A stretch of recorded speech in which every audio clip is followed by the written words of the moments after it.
Margaret Ross Tolbert is a painter based in Gainesville, Florida. A continuing focus of her work is the springs of North Florida. Her solo and group exhibits include exhibits at Gallery Max in Stockholm, Sweden, the Lemieux Galleries in New Orleans, the Harn Museum of Art in Gainesville, the Daytona Museum of Arts and Sciences, the World Art Museum in Miami, the Polk Museum in Lakeland. Some of her permanent installations include works at the Gulf Coast Museum of Art, the Alachua County Courthouse, the Overton Metro Rail Station in Miami, the Weston Public Library in Broward County, and the Hyatt Regency in Istanbul, Turkey. She has received a Visual Arts Fellowship and an Artist Enhancement Grant from the state of Florida, and over the last 20 years she has executed a series of paintings, drawings, and lithographs from studios in the U.S., France, and Turkey. Her commissions include projects for a series of paintings with residencies in Turkey, Azerbaijan, and Oman. Recent exhibits have included dance performances and animations presenting the energy of the creative act of painting, of ethnic dance, and the exploration of the springs and the creative process. She studied painting at the University of Florida with Hiram Williams, where she received her Bachelor of Fine Arts degree and her Master's of Fine Arts degree, and she also had a minor in linguistics. Margaret recently published a unique, beautiful, and very enlightening book entitled Aquiferious, which took a Florida Book Awards Gold Medal in the nonfiction category and a silver medal in the fine arts category. Welcome, Margaret. Thank you, Mark. It's great to be here. Thanks. Well, congratulations on your recent Florida Book Awards. Thanks. This was very exciting. Margaret, first of all, I just want to say I've been living with your book for the last couple of weeks, and it is really one of the most remarkable experiences for me. I've kind of begun looking at it as kind of a religious experience.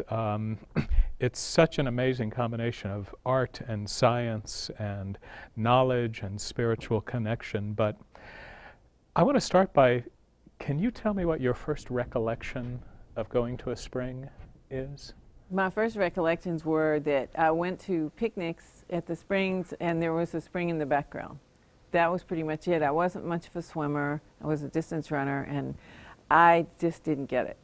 I think my eureka moment was when I went in the water. Uh-huh. You know. And when approximately was that? I'm trying to remember when it was. It must have been in the 80s, and a high school friend came back and said, hey, let's rent some masks when we went to Jenny Springs. And that was just my road to Damascus moment. That was just like I went through the looking glass and went to that other world, and it was so unbelievable. You couldn't imagine what it was like just looking from the surface. And which was the first spring that you painted? I painted? Yes. The first one I painted was this little Blue Springs at Gilchrist Blue Springs. Mm-hmm. And it's not always there. So we were lucky. We went there, and it was somebody wanted some Florida landscapes for a show. It was at the Art Collector Gallery, and the director said, you have to have Florida landscapes. And I was very angry she said that, but I'm glad it made me go to the springs. Uh-huh. So it was a little siphon next to Blue Springs, and it's not even normally there. So only when the water's high. So I was lucky it happened to happen that way. And that's the Blue Springs that many of us in this area, that's near the privately owned spring. Where it's right 50 yards to the left of the main spring where everybody jumps off. At the dock and the... Yeah. You know, I know this book was about 20 years in the making, I guess. You've had such an incredible journey of painting at the springs. And when did the idea to come up with Aquiferious begin to form, or how did you flash on that idea? I didn't have a name, but I guess the first idea I had about it, well, I had a website in '98 about the springs, and I had a few of the same contributors, and then I was talking to Wes Skiles one day, and he said, we should do something together. And so then I thought, I'll do a book with him. And that was very exciting. And I told him I had this great idea. And he wanted to talk about it, wanted to, well, how will we do this? And we were talking about it. And then at some point he said, I just don't have time. I'm just gone 300 days a year. So I soldiered on because I had an exhibit coming up, and deadlines work really well for me. They make something happen. So I had a 2-month exhibit in New Orleans, and I thought, you know, I got to do this now. But I don't think I knew what this was when I began. And for those who are not familiar with Wes Skiles, can you tell us who Wes was? I guess Wes was the world's most famous and intrepid and brilliant cave divers. And he was from Jacksonville, but had a place right across from Jenny Springs, and that was his favorite place. And was a enthusiastic expert about the springs. He talked to politicians, to working groups, and he and his team have always been so great for any of us about the springs at Karst Environmental. They've done those amazing films, Water's Journey films, and that have just made people get it about the springs. And Wes's photography is just outstanding. It really crosses over into, for me, like it's more like painting or theater. So that's why I was excited about working with him. And Wes was lost to us in a diving accident recently. Last summer, and when that happened, you know, it was such a shock. For me, it felt like all the little animals in the forest didn't have anybody to look after them. It just had that feeling. And I mean, he just had such energy, verve, and style, and it was so well known to so many. And he just finished the National Geographic cover story about the blue holes of the Bahamas. And in fact, Tom Morris is on the cover. So since Tom was his dive buddy for so many projects and his dear friend, I said, well, maybe you could write a tribute. So. And there's a beautiful tribute in the book. What does the word Aquiferious mean? I'm glad you asked that. I made it up. Oh, but I looked in the dictionary. I couldn't find it. as far as I know, unless they're typos, it's not used. It hasn't been used to this point. I wanted to do a book about the springs, but I also wanted it to seem to connect with the aquifer, and I wanted it, since the character of this is sort of like not your usual guidebook or not your usual coffee table art book, I wanted it to be a little bit different. Right. So I thought that sort of was about things pertaining to the aquifer. And then some of the contributors said, oh, they thought it meant aquifer IOUs. So, which is another good point. So, well, yeah. And we do owe the aquifer. Mm-hmm. How did you choose the collection of springs that you highlight in the book? And I could have chosen so many springs, but I do work frequently at these springs. I've worked frequently and consistently at these springs. And I worked at many other springs too, but I think I just decided 12 would be good, 1 spring per chapter. They started with the first spring where I painted. Mm-hmm. And then they ended up, each spring taught me something, or I learned something about how I felt sort of metaphysically, or about painting, different things I would do with art. So, you know, each one represents a different development and a different character. So, so I stopped at 12, but I could do another 40 springs. So. Well, and it's almost like two books. I mean, you also happen to be just, I think, an excellent writer, and you're very, very capable when it comes to expressing the emotional connection that you have with these springs. But then it's also filled with amazing facts and figures and scientific information on so many different aspects of the springs. So, you know, I almost feel like I should list them. We've got Gilchrist Blue Springs, Jenny Springs, Fanning Springs, Silver Springs, Itchnatuckney Springs, Rainbow Springs, Manatee Springs, Peacock Springs, Juniper Springs, Volusia Blue Springs, Telford Springs, Little River Springs, Wakulla Springs. It's an amazing collection of springs. Yeah, and they're each so different. I mean, how can a natural, I mean, you don't have mountains, I don't think they're as different as these springs. Yeah. And they're within this tiny radius. I mean, all these incredible, magnificent things that are very quirky, too. They're right, you know, an hour or two's drive away. So. I know when I first came to Florida, I moved from, I had lived in cities my whole life, and we moved to South Florida, but when I came up to go to college at FSU first and then later in Gainesville, I still remember the first spring I walked up to. It was a spring called Big Dismal outside of Tallahassee. And actually it was about 40 feet down from the surface, and people used to dive into it. But it was a very moving experience because I had never seen water that looked like that. Yeah. Now, you're quoted as saying you want the book to be about science and art, informing works of art, not just about art, not just about science.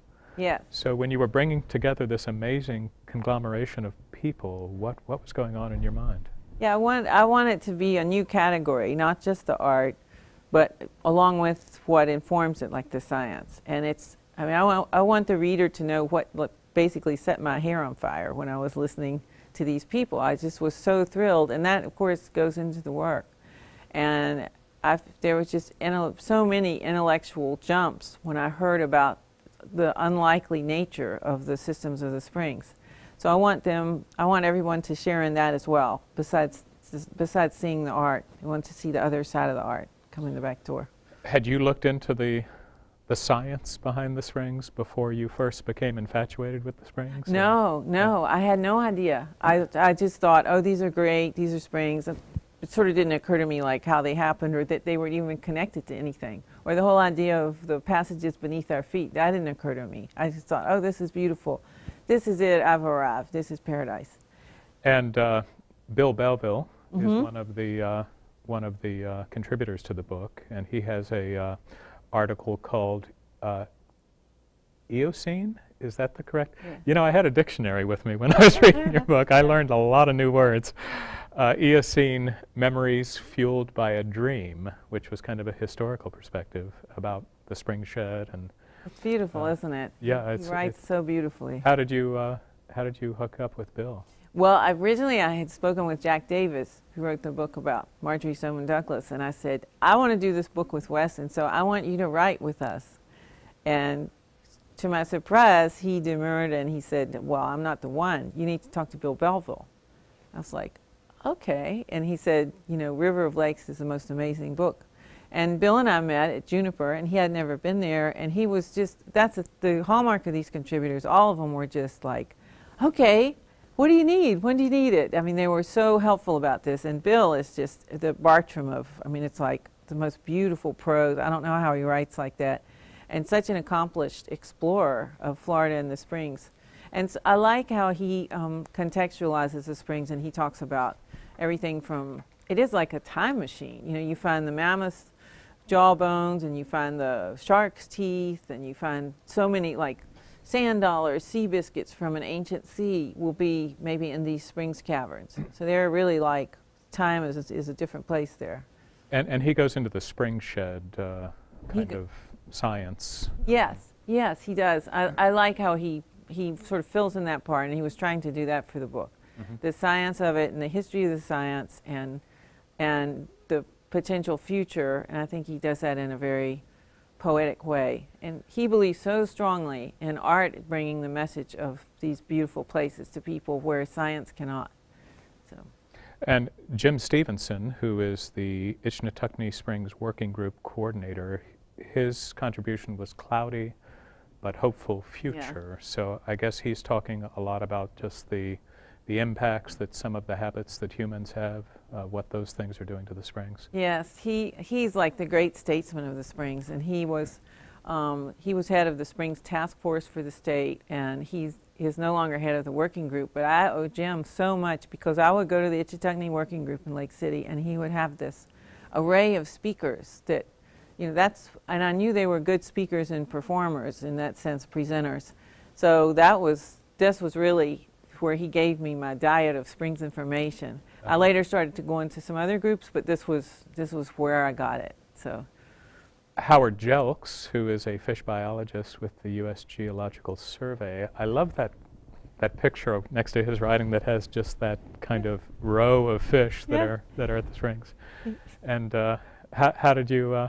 I'm just fascinated at how you hooked up with all these people. He was the very first one. You know, I was like, I mean, all this did happen like 20 years, but 5 months or something. So he was the very first one, and I heard Howard give a speech at Alachua Conservation Trust, and I knew he was a great speaker. So I wanted him to say something eloquent about the springs, and Howard had given me slides before, and I've been working on my presentation of 20 years of springs painting, and I'd given it to him and his group at USGS, and he had given me the slide of a blue nose shiner that was a fish that was special to Alexander Springs, and all those fish images he gave me to use. And I mean, it's so exciting, the strange creatures that inhabit the springs as well. John Martin, I thought his writings were so interesting. He's a fish, he's a professor of geological sciences at UF, and he wrote an article called Spring Water Ages. And it had never occurred to me to think about how old is a drop of water. Can you fill us in a little bit on the subject of... Time is so different in the springs, the way I see it. I mean, he's given talks at the Ichitechni Working Group too, and he had also contributed to my website early on, but you know, so much of it is that you can date how long the water has been underground. That's sort of the age of the water by the presence of certain isotopes or certain chemical ingredients like freon, or they do a kind of carbon dating. So by a combination of these things, which I think is complicated, but he indicates how you do it in the article, you can say this spring has water that's 450 years old, a mixture of waters that average that age. And so some might be older and some are newer. And this spring has 30-year-old water, which means it went into the ground 30 years ago and it's just coming out now. So it reflects the history of what we did in our society 30 years before or 400 years before. It's like a record of that, like a photograph of that. And just that it can exist in this system of caves and tunnels and caverns, the journey that it goes through before it comes back up is secret, unknown journey. It was like we have no idea this is circulating beneath our feet for maybe decades or centuries. And then he pointed out something really interesting too, that the rock can contain water. That's another interesting, it has a porosity, so a lot of the water is contained in the pores in these rocks. It's not just the huge caverns underground. Speaking of huge caverns, you've got a class of collaborators that I noticed are identified as extreme cave divers, and I'm a scuba diver, and I've done a lot of diving, but it's always been in the ocean. The thought about entering a enclosed space does not appeal to me at all. However, when I looked at the pictures and when I've seen some of Wes Skiles and others' films, you realize, and you touch on it in the book about, you know, those major geological things that we think of, like the Grand Canyon and the mountains, but what exists underground is equally as spectacular. And one of the extreme cave divers was Tom Morris, who you mentioned earlier, and he did an article about the missing shrimp of Squirrel, Chimney, which sounds like a children's detective story. Can you fill us in a little bit about that story? Well, he was the last of the contributors of the first book, and he was going off to do the Bahamas story with Wes and those guys. So apparently at 2 a.m. he was like hammering out this story, and some of the other divers, he said, would say, no, don't write that, or don't write that. So we went through lots of changes. But he wanted to explain the connection he has as a child with the story of the shrimp, the 200-year-old shrimp perhaps of Squirrel, Chimney. And then he found himself looking for that again. The next group of scientists, I don't know whether it was 20 or 30 years later, there he was going into the same place. And he was explaining it's easy to prove the existence of something, but more difficult to prove if they become extinct. Right. So they can't find this magical little shrimp that was, you know, all hair-like appendages, sensing the changes in the water and you know, floating in the dark there, because he's afraid, as he mentions in the article, that some fish called chub came in and maybe made a meal of them. But Tom was the one I would call up with all these questions like, so how can it be 200 years old? And I just thought my sister said, explain about the tannin in the water. Or when I went to Juniper, all the eelgrass gives off these little bubbles. It's amazing. And I said, why does this happen? You know, and he's like, well, it's the diatomaceous algae on the eelgrass. And then I have another question. So yeah, and he called himself a biologist. And I was like, I think you're more than a biologist, because I heard so many stories of like when he and Eric or he and Wes went places, and then a piece of the cavern would fall down and pin somebody's legs, and they would get out. And Eric described Silver Springs as being like the consistency of a peanut butter and jelly sandwich. You know, it sounds kind of soft. It's like you can't depend on those spaces. Yep. And then it was constantly changing and moving and falling and, you know, morphing. I loved the explanation of the longevity of some of those creatures, just that the water is so cold and the oxygen levels are so low that they have just evolved into slowing their metabolisms down. And they have very few young, as opposed to 200. They have few, and they live this sort of rarefied existence. It's where time is immaterial, or certainly different than the way we experience it. Makes me want to slow down a little bit. Yes. You know, also Denise Trunk Krigbaum, am I pronouncing that right? And Dinah Leibowitz, Dina talked about signature critters and complexities, and I thought that the snails and the health of springs was an amazing article. Can you touch on that? Well, again, I went to the Ichitukni Springs Working Group, and she got up there and gave this article, and Aquiferious had already come out, but I was like, can you be, if we do reprinting, can you be in the book? And she was excited about that. We both were, but basically, there's a question as to why some springs are cleaner than others. Some have almost no algae, and some have lots of algae, but maybe their recharge area is in a place where it shouldn't be so threatened. Perhaps it's in a forest, or it's not in an agricultural or developed area. So the snails can live more on the newer water with more dissolved oxygen. But the thought is that perhaps we pump more of that water, and it's more the older water that has less dissolved oxygen. And they're in their classes where they can't survive as well. But when they are in the water, you know, that seems to be key with a lot of the very healthy springs, is these little guys just eat tons and tons of algae, tons and tons. Yep. And of course, there are millions and millions of snails. If you go to Silver Glen Springs or Cypress Springs or something, you just see the bank is made of snail shells. So another guy that I thought was fascinating was Eric Hutchinson, the extreme cave diver, cartographer, artist.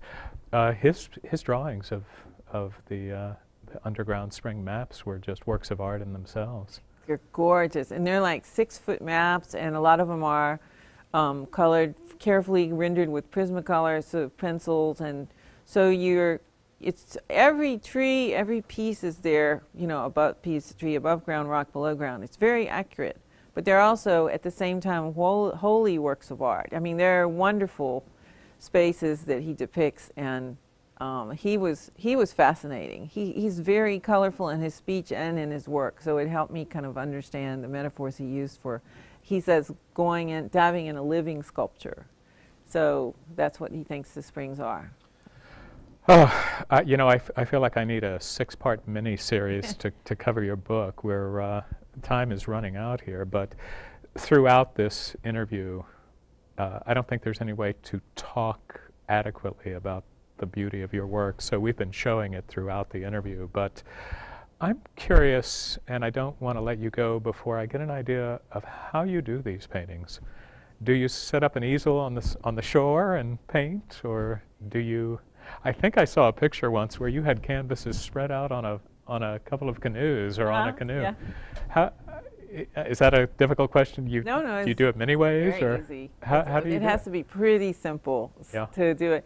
The large ones, I don't really need an easel if there's a tree around, because they have heavy wooden stretcher frames, so I can just lean them against something. And if they're very large, I mean, the largest I've worked on at the Springs is 9 foot. If they're very large, they're probably going to tip over most easels we know about. Right. So I also have taken 6-foot canvases on canoes, and smaller ones as well. Then I'll set the the box of canvases next to me and maybe float them on the water, because many of the springs are in the middle of the river. And so much of this work is about my reaction to an actual contact with the springs. It's not something, I'll work on them later at home, but it has to be about this astonishment anew, because you can't really conceptualize the springs. You have to keep experiencing them. Right, right. So yeah, so you make your simple jerry-rig tricks so you can take paintings to the springs. Also, Margaret, you offer a really unique perspective on the evolution of the springs and what human and just evolutional forces are bringing to the springs. How have the springs changed in your time?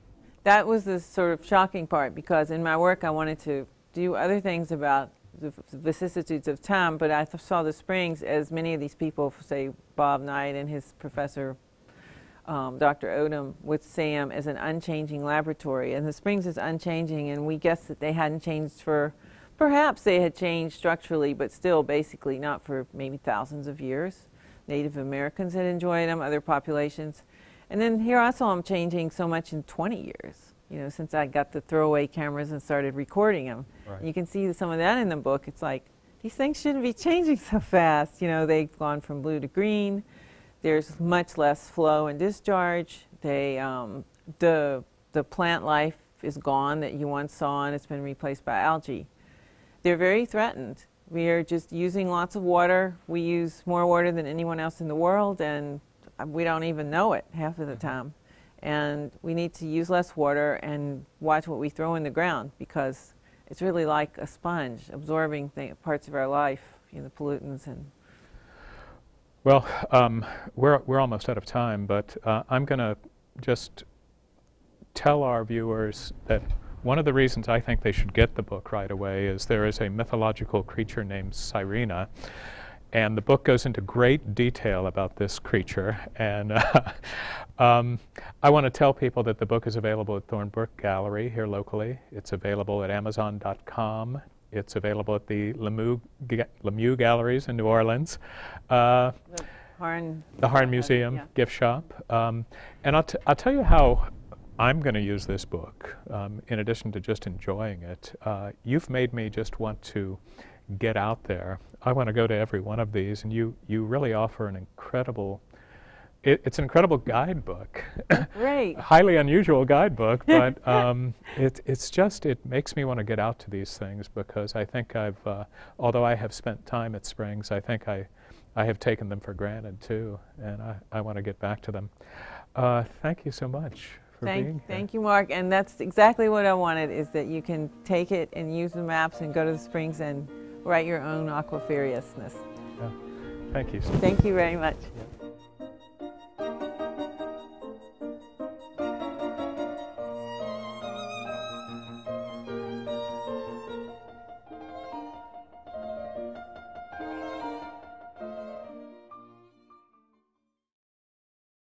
To find out more about local springs or to get involved, please visit www.santaferriversprings.com.